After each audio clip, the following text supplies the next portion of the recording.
Before we write any code, let me explain something very important. When we say nested, it simply means something inside another thing, just like a bag inside a bag or a box inside a box. An array can contain another array. An object can contain another object. An object can contain arrays, and an array can contain objects. This is very common in real applications like user profiles, API responses, social media apps, e-commerce products. We are creating a variable named numbers, giving it an assignment operator. This is an array, 1, 2, normal values inside the array. 3, 4, this is another array inside the main array. 5 is a normal array. So this array contains another array inside it. So we console.log it. So we console.log the numbers and we run the code. Is our browser. We go to our console. We refresh the page here, go to the console, and these are the arrays. You see the normal array and the main array inside it. Alright, so we delete this and go to the next part. Const user. We are creating a variable called user. This is an object. Name and age, normal properties. Address. This is another object inside the main object. City, write the city, and country, they belong to address. So user is the main object, address is a nested object. So we console.log user.address.city. So user the main object, address go inside the address object, city gets the value of city, and we output what? Cotonou, and this is it here.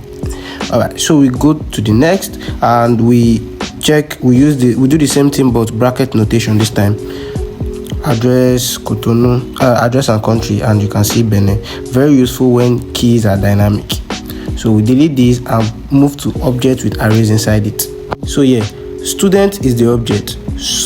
We write the properties of the student, name, and scores are arrays inside the object. So this is a real life data structure, and we console.log student.scores1. So scores is the arrays, 1 second item, and going to output 85, and this is it. So we'll go to the next. We are going to do arrays of object. So this is extremely important. This is one of the most important structures in JavaScript.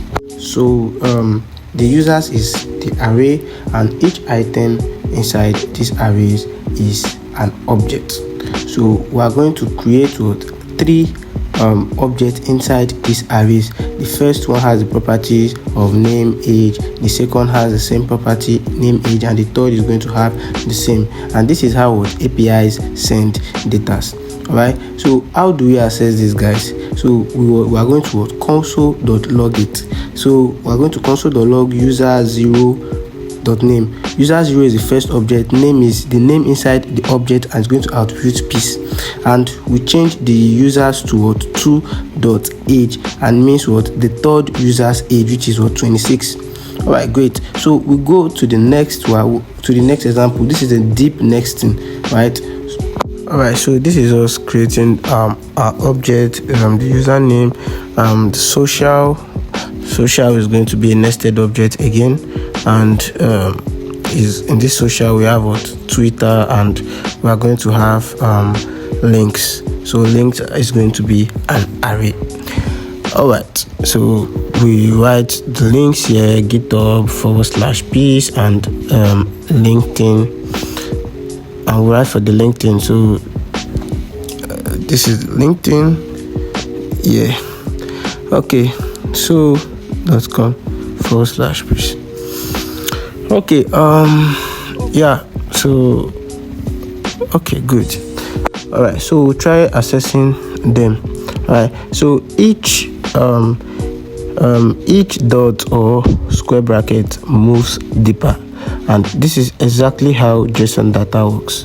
All right, so this is social.links square bracket 0, and you can see piece and this. All right, so we can try to modify the data. All right, so profile.social.twitter is equal to new piece. All right, at new piece. All right, so we're changing the Twitter. We're modifying the data there, and we'll modify for these links too. So we're pushing a new element into the array. So the YouTube, we added this, and yeah, so that's it. And you can see it has changed in the console. If you understand nested objects and arrays, you can read any API responses, build real apps, and work confidently with backend data. If this video was helpful, give us a like, comment, and subscribe to our YouTube channel. Thanks, and follow for more.